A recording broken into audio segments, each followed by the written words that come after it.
What up, HyperChange? Welcome to another episode. Today we are talking about the revolution happening in personalized medicine and how it can change how we treat and understand cancer. We have the awesome opportunity to go behind the scenes with Seattle Biotech, Sengine Precision Medicine, co-founded by one of my best friends and happens to be my mom, Carla.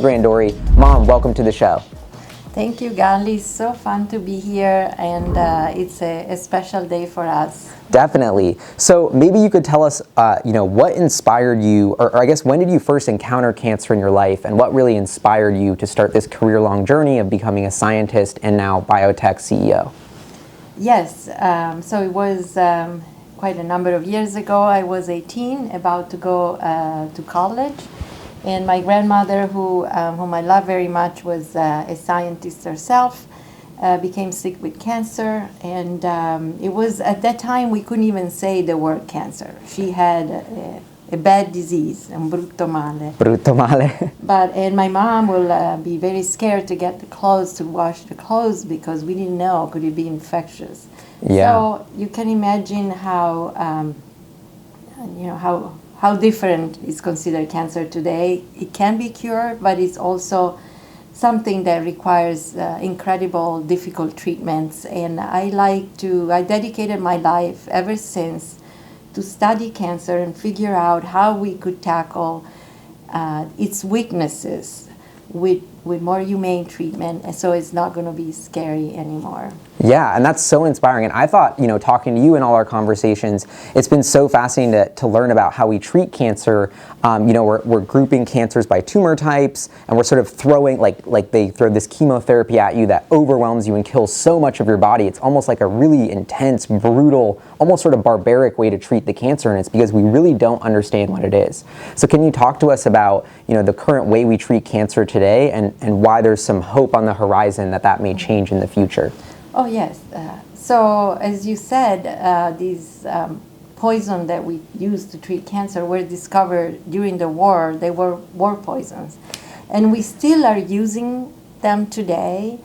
As a medical student, I could not even watch people under treatment. Was something that I couldn't believe there was something different. Although now the hope is, and the revolution can happen because we have demonstrated that cancer has weaknesses, and we can tackle those weaknesses with drugs that are much more tolerable. We call them targeted drugs. So, and what we're doing now, what we discover, because these drugs are not so universal poisons, we need to know for whom they work. So we have an entire menu, and right now it's a small menu. We want to have even larger menu of drugs that match each person's cancer unique weakness. Yeah, and that's where the whole term in this movement of personalized medicine comes in. Not just like, oh, you have a certain lung cancer, we'll blast you with this chemo. It's like, well, what is the genetic profile of that cancer, so on and so forth. But even before maybe it could help us understand a little bit of like, what is actually cancer? Like when someone says, I have cancer, what is going on biologically in their body that makes that something to be worried about? So it's because usually a cell in your tissue, in one of the tissue of your body, starts divide in an uncontrolled way, and it has these properties of moving, colonize other organs, and also hijacking the fuel that we use. So sometimes you see people becomes emaciated and skinny because the cancer uses all this fuel and can kill us. So at the molecular level, though, cancer is consists of alteration of genes, and I like to define. My photo fell. Oh yeah, this is your favorite poster. Poster. I can hold it up. It just fell.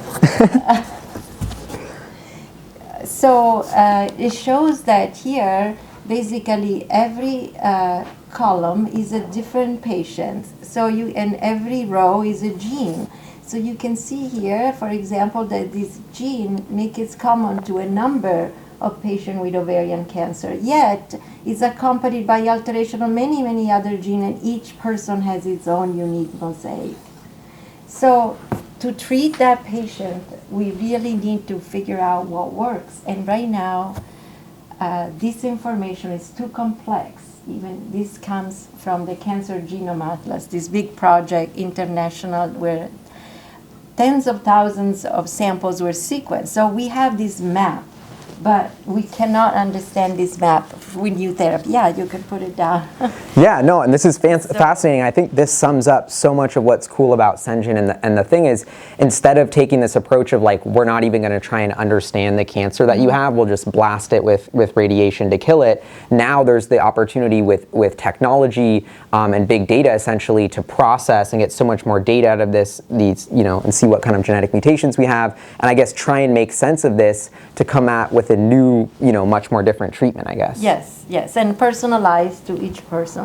Wow. Because each one is different. And so this is of all types of ovarian cancer? This is all type of ovarian. Obviously, we couldn't fit all thousands that they sequenced, but it's a sub-portion. And breast cancer over there is the same. So. And this is what I think is fascinating, is when you say like someone has ovarian cancer, like they almost bucket you all into the same group, but it seems like there's so many variations within that broad definition. Exactly.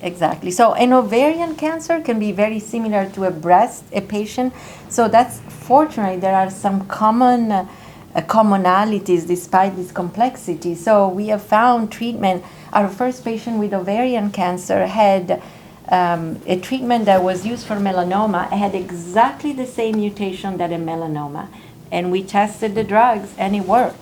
Wow. So it's we have to embrace this new concept that cancer is really one big disease with multiple subtypes that go beyond the barriers of what a tissue is, and we need to treat it individually.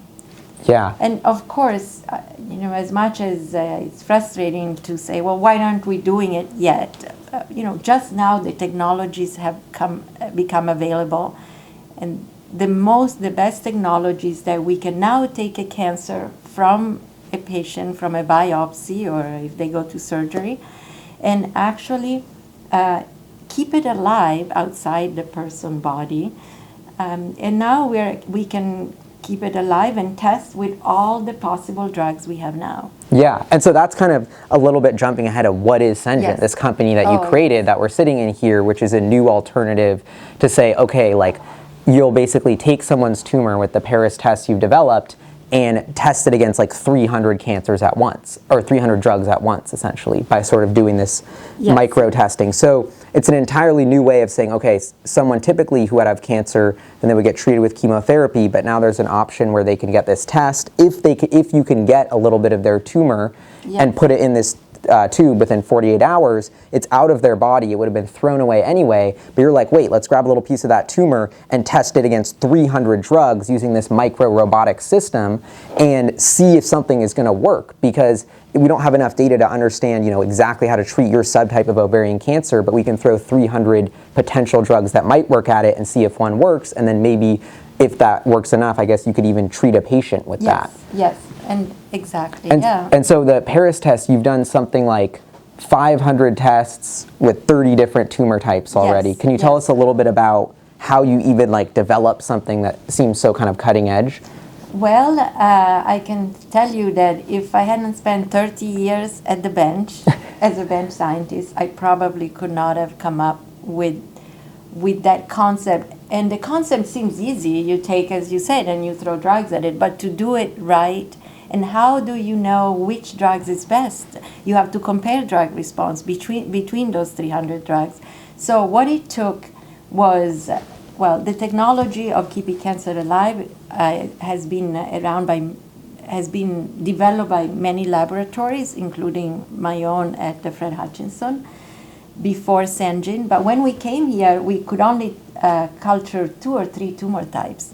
Wow. And then we say, we can't refuse people. If people started knocking at our doors, this cancer, we never tested the cancer, but we will try. We always say we will try. We have X% chance of success. Right now, our chance of success is 70% to 75%, depending on the type. But even in a cancer that we have never tested, we still have a chance, 2 in 3 chances of testing it. Wow. And so now in 5 years, we went from 3 cancer through over 30, which it's a good chunk of many cancer. And what does a success mean? That's not treating the cancer. Oh, no. The success meaning performing the test and identifying potential treatments. Now we're actually at Sengine HQ, so we can go around, meet some members of the team, and learn a little bit more about this test and the technology you're developing. All right, now we're going to go meet Payal, one of the lead scientists on the Paris test, to learn more about how it works.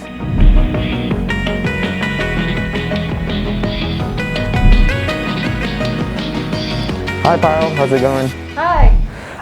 So you're one of the lead scientists on the Paris test, and we're curious if we could learn a little bit more about, how does that work? How do you go from being a patient who is interested in the Paris test to actually getting one, and sort of the process behind the scene of what happens at Sengine once you get that? Sure. So when we first received the sample from the patient and the doctor, and then our organoid core actually processed the sample, and I receive all the information regarding the patient's clinical history, like what the patient has been treated until now, or it has been treated or not. And then we also get a whole information from the doctor that if there are any drugs they would like us to test. And out of our whole 200 plus drug library, I basically choose for each patient at least 40 to 44 drugs, which covers the whole different like multiple pathways of cancer, which are important for Wow. So you're kind of making an educated guess based on the type of cancer in your library. Because is there, when you do the test, how many, you said like 40 drugs? Is that like the standard for each one or so? Yes, that is the standard for each one if we are able to do a full drug screen. And there have been cases that we are not so lucky. So there have been cases that we have to make an educated guess for just 12 drugs. So that becomes very, very hard, because within that 12 drugs, you would like to choose at least 2 drugs which can be actually administered to the patient. Yeah. So after I choose the drug, actually the drugging happens, and then we generate a report using this Paris app. Awesome. And as you can see, we are able to see here one of our top drugs. This is our average response. So this basically shows an exceptional response for this drug. And we also give a score based on that. As you can see, our highest score is 15. So the drug gets a score of 15, meaning it's an exceptional drug for that patient. So we recommend that this drug should be absolutely in the priority when the doctor is thinking of treating the next, choosing the next treatment for the patient. Wow. And so is this all software that Sengine has developed here? Because this looks pretty unique. Yes. So Sengine has developed a Paris app. It's called Paris app. So that's where the Paris test name comes up. And this basically shows us the ranking of the drugs. So there have been cases that the doctor could not use the top drug. So there are multiple options which could be chosen. Gotcha. And so this is really the product that Sengine and the Paris test offers, is when they pay, $10,000 for the test, then the product that you're getting is this report back with all of those 44 drugs you've tested, how they've scored, how they've actually, like you've basically done 44 little battles against their piece of the tumor with 44 different drugs, and now you're going to tally up the score and send that to the doctor, and then it's really up to the doctor and patient to decide if they want to do those drugs, how they can access them, but you're giving them the information. Yeah, but we are lucky enough to sit in multiple tumor boards now. So the doctor actually asked us that out of these 15 drugs, we would be able to get like the second choice or third choice. Will it be okay if that one, in your experience, actually showed a response? So we are lucky enough to see that part of the world also. Wow, fascinating. Well, thank you so much. Really appreciate it. So now we are with Lauren, who's on the organoid core team. Hi, Lauren. Hi. And she's going to show us what happens when Sengine actually gets the patient tumor and how they take that and actually process it and test all these crazy drugs on it in the tissue culture room. We're going to do some epic science. I've seen a lot of test tubes. Absolutely. I'm going to show you where we keep our cells when they're growing, and then I'll take you to see the robot where we run our assay. Awesome. It's going to be really cool. This is our lab here on the left. It's locked up because we have some licenses for certain drugs that we use. Go in it. So this is where all the action happens. When we get new samples, they come to us on ice from all over the country, and we've had some samples from Europe, China, but for the most part from the US. Wow. And we get them in our hands, from the surgeon, in our hands within 48 hours, so that the tissue is still living tissue. Okay. And we bring it to this room.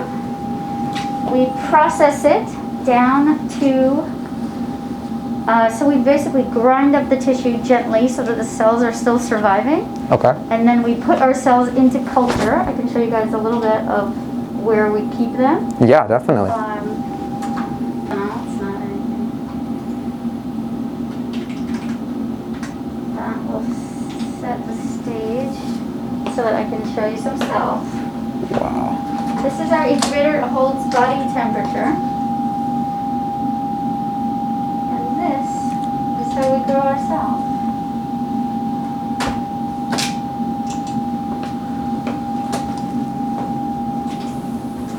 So we get patient samples. It takes us a couple hours to process them down into a format that we can grow them. And then what we do that's so special is we grow them in a 3D matrix. So they can form 3D structures which are much more like how your cells would act in your body. Wow. And this is a lot of like the magic of Sengine, or the tricky part is you really have to get within 48 hours that tumor and keep it alive and grow enough of it Yes. while keeping its integrity to have those tests be like accurate and work, right? Right. The more success we have with growing, and here you can see these are 3D organized. Right Wow. there. And so that That's is live, this dish right here. so that's the tumor that is there, and that's the tumor you're growing. And then we're going to cut that up into 44 pieces, basically. We're going to break these down into single cells, and that's what we test in the assay wells. Oh, it's single cell. Yeah. Wow. These are our 384 well plates. So all these cells are going to go into these individual wells, and each one of these wells can get a different concentration of drug Wow. on the robot. And can you tell us how like different this would be? Because I imagine if I got cancer normally, like is this something that usually was like in the status quo at all? Just put a little piece of my tumor and have somebody throw 44 drugs at it seems like an amazing, It's you incredible know. because imagine trying to test those 44 drugs on your person. You would be, you would run out of time. By Yep. the time you can get to the 30th drug that is the best one for you, oncology drugs are notoriously have a lot of difficult side effects. And if we can get you on the best drug at the first or second try, Yeah. why wouldn't you? I worked many years in larger pharmaceutical companies working with 2D cells and trying to just find the most potent drugs that would help the most people.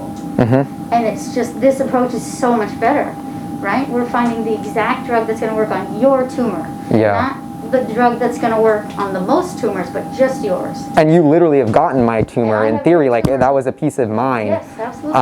And it was really interesting. My mom mentioned this kind of phase 0 trial concept where it's like we're not hurting anybody, but you've almost figured out a hack of a way to get incredibly accelerated, data in a really kind of validated setting, which seems like really fascinating versus going through like 3 phases in 10 years to just try one drug on one person. Right. So we can try it on a patient ex vivo, outside the body. Ex vivo. Yeah. So that's the key part. That's the key part. So instead of working through testing with cell lines, testing with mice, testing with monkeys, then getting to humans, we're taking straight from the human and testing it outside of their body.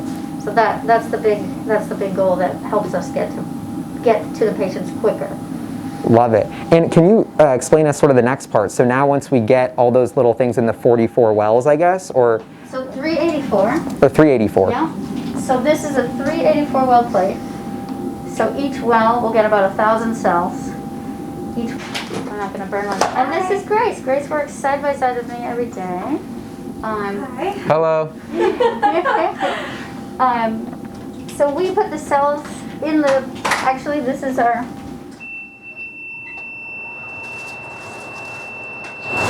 this our machine that puts the, sorry, that's done. This is how we get all of our cells into the tiny wells of the plate. So imagine we have a tube full of the cells that we want.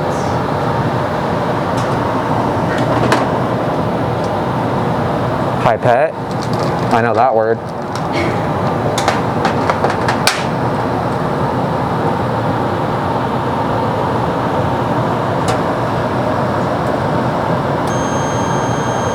And so now we're diversifying all those tumor cells you've grown and putting them into the plate. So this will help us evenly distribute the cells across the whole plate. Wow, this is so cool. Oh my God. How like new is this technology? This is just a simple liquid dispenser. The next robot that I'll show you, the Echo, is far more advanced. This is just dividing out a specified amount of volume into our plate. And you can see. Yeah, so you can see the little blue gets liquid into every well. So this is a 384 well plate. So this is what we run all our assays in. Wow, and now we're going to put that in the fancy robot? So now we would put this downstairs in the Echo and transfer the drugs into the cells. Wow. So we bring this downstairs. Yeah. The next part. It seems like this process is kind of a hybrid of manual and automation, and something that you could kind of increasingly automate as time goes on with more and more of this robotic technology that we're about to see. So I'm curious if you could talk to us about kind of the evolving role of automation in the Paris test. Yeah, absolutely. Right now we process up to somewhere around 200 patient samples a year, and we're trying to increase that number, and we have plans to increase that number 20-fold over the next couple of years. Wow. Our ultimate goal is that almost the entire process will be automated to some extent, whether it's processing 5 samples at a time or 500. Wow. Right now it's a very hands-on process. Our drugging portion of the assay is probably the most automated portion of our assay. Cool. And that takes place right here.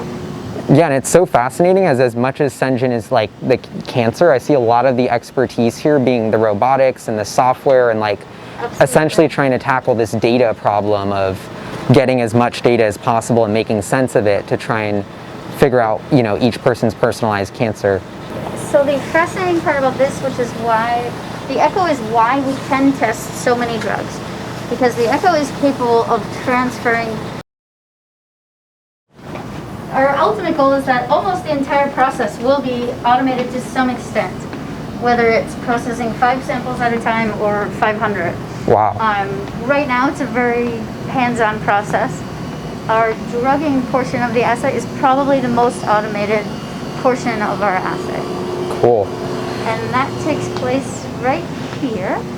Yeah, and it's so fascinating as much as Sengine is like the cancer, I see a lot of the expertise here being the robotics and the software and like essentially trying to tackle this data problem of getting as much data as possible and making sense of it to try and figure out, you know, each person's personalized cancer. Will work for you, but at which concentration they'll be best. Wow. Do you have a nickname for the robot? Just the Echo. Just the Echo. This is our Echo, that's what we call her. Our cell plates go here, then we load our drug plate. And that's in theory with all the like a few 384 wells of different cells. Now, is this when we inject the drug into each well? That's right. So we do all the cell work. The organoid core does all the cell work. Then we hand off our cell plates to the drugging team. Okay. And the drugging team has built plates containing all of our drugs, and they can make selections based on what the doctor wants to test, what the patient wants to test. Depending on the tumor type, we can choose different drugs based on what tumor type they have. Or if we have enough cells, we can run our entire panel, and they can get 100 drugs tested. Wow.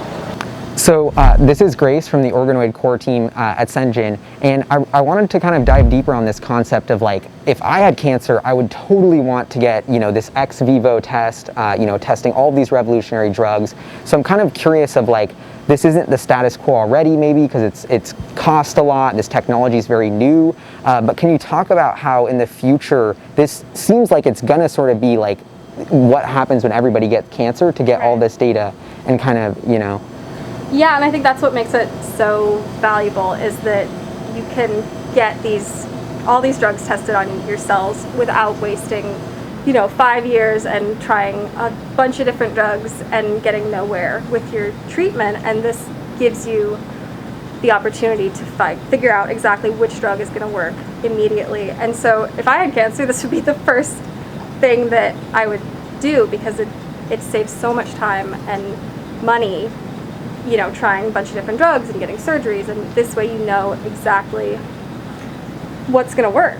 Totally. And so normally when people get cancer, they wouldn't even do a test like this at all. They would just get the blanket treatment without even trying to understand like the genetics or the unique markers of their cancer. And so that seems kind of like, I don't want to say barbaric, but like we're going to look back at this 10 years from now and be like, how are we not testing? How are we going to throw away that piece of tumor in the garbage that like Lauren and Grace could have tested and gotten all this cool data from? You know, maybe it costs 10 grand, so that's why people aren't doing it yet. But I'm kind of curious if you see this becoming the status quo for cancer treatment, of an ex vivo test occurring like for everyone that has it. Yeah, I think totally. This is gonna be the standard thing. You know, right now people are starting to get more genomics done, and our test, I think, goes the next step, where we can test, you know, all these drugs, and we can actually figure out which pathways are driving your cancer based on what drugs work.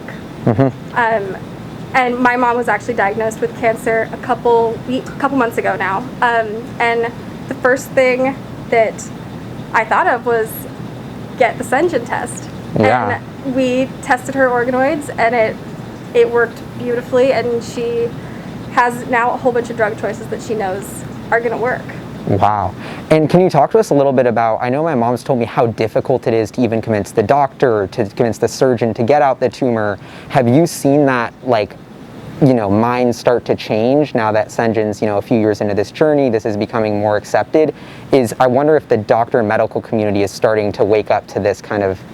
They're totally starting to adopt it more and more, and we see that, you know, with repeat doctors. They keep sending us more and more patients because they see, you know, the first time it works, and then the next time it works, and then so they keep sending us more and more patients. And I think that's just going to kind of snowball effect.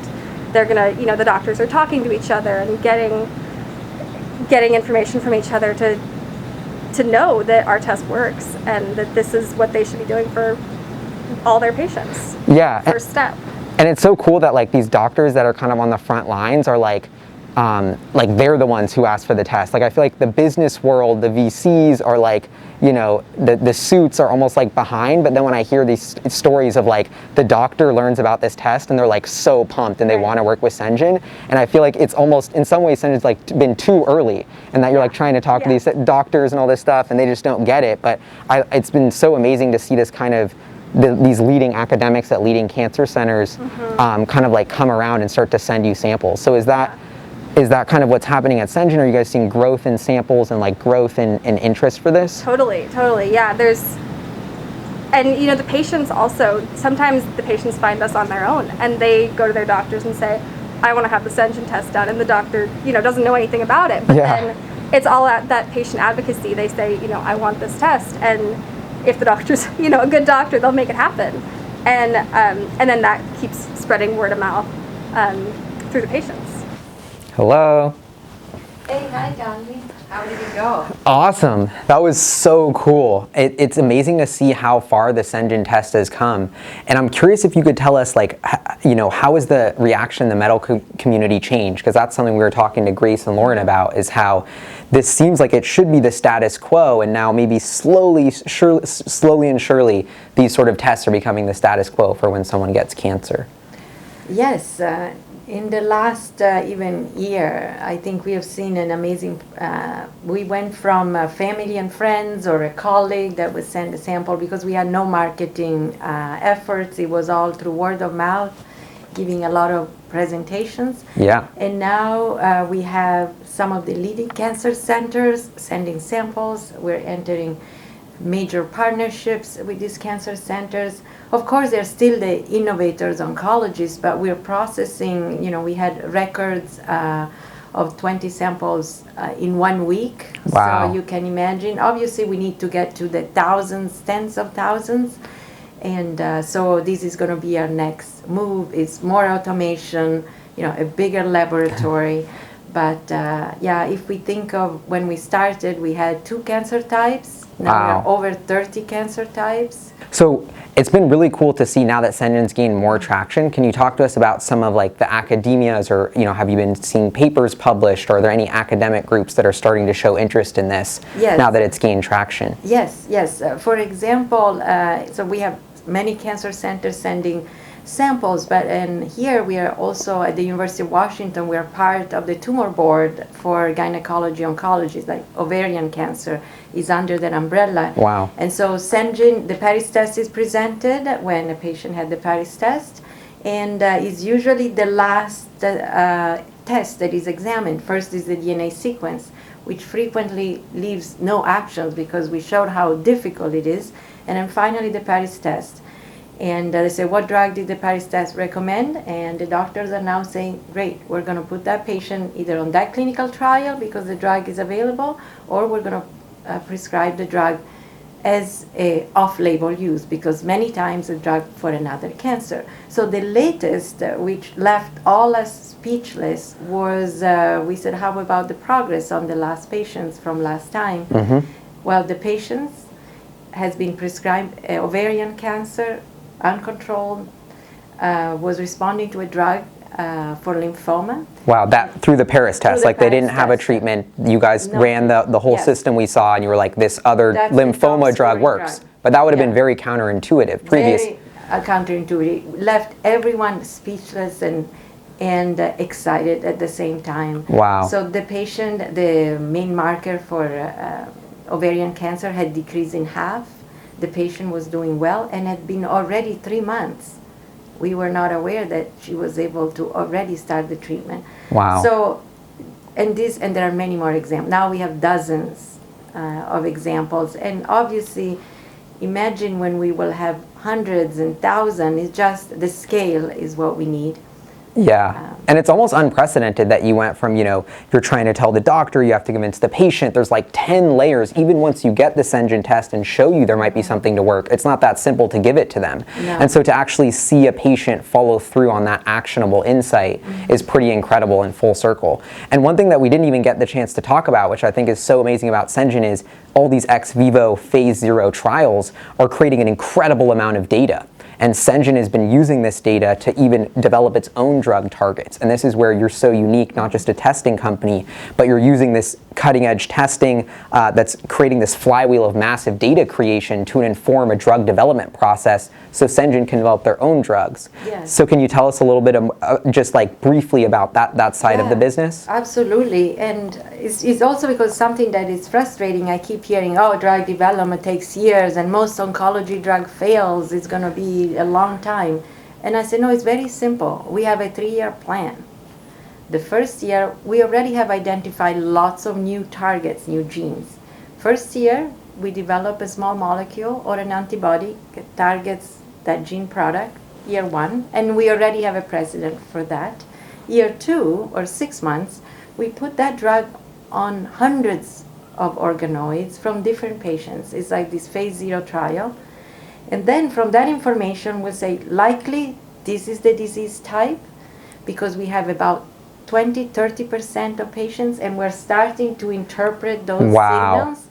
And we already done it in collaborations with a pharmaceutical company. Yeah, and that seems like such an exciting part of business that's kind of bubbling up now that you've grown and got more data, because you're really reducing that friction and uncertainty of starting a clinical trial with no data, with no actual use on a patient tumor, and then if you have all that data, it feels like the amount of certainty and the ability to make a much more strategically, designed clinical trial with it's just a much better chance of success with all that data versus kind of just guess and check. Yes. It seems like. Absolutely. And I am so convinced that it works. It's something that I know I will see in my lifetime. And I want to really see their first few drugs out, and then I know there are going to be hundreds. because our genome has, we have scanned the genome in a similar way as we scan for drugs, and we know there are many genes that can be targets for cancer therapies. And we call that the dark genome. And we shed light to that dark genome using our technology. Wow, and I love the name to tie it all back to Sengine, the search engine for precision medicine. Like, it seems like as much as you're helping people with this test, you're also turbocharging your own R&D efforts internally. It's this beautiful like flywheel of a business model. That's so cool. I wish other investors will think that. Because often because your business model is very unique, exactly. you know, and people fail to understand it, it seems sometimes. Sometimes. Of course, we have investors that have, these are the innovators, the people that looks at the future and is not so anchored in the past. Wrapping up an epic day at Sengine, feel like we got an unbelievable behind the scenes look at the future of cancer treatment and learned so much about where biotech is headed. It's so inspiring to me that, you know, having known people that have gone through chemotherapy and having seen how difficult it is and how much of a toll it takes, it's so inspiring to me that companies like Sengine are on the cutting edge of using all of this genetic data from people's tumors, analyzing it with revolutionary robotic technology. They have the leading scientists analyzing this problem. And I think we're scratching the surface on a future where this brutal sort of barbaric chemotherapy is a thing of the past, and we have these customized, personalized medicine treatments that are much more effective at treating your cancer, much less invasive, much less, you know, just a much easier treatment, because chemo frankly sucks. And so I think this is so inspiring, so exciting, and we always talk about in HyperChange how there's, you know, governments aren't doing enough for innovation. You know, one thing I'm so passionate about HyperChange is these startups. Yes, Sengine's like a little startup company, but in some ways this is like a team of Navy SEAL Marines that are so specialized on using cutting edge technology to bring new treatments to science. I mean, this is the kind of thing government should be investing in. This is the kind of thing charities should be doing, but it does take the form of a startup here, but I think it's just so inspiring that we have a group of incredibly smart people working around the clock on this problem, and that makes me so optimistic that the future of cancer treatment will hyperchange to something that's much better as we get more of an understanding about it. So I wanted to say a huge thank you to the Sengine team and to my mom for taking the time out of their Saturday to take me and Devin behind the scenes and tell us everything. We had a blast, and we can't wait to see how the future unfolds. But thank you for all the amazing work you're doing.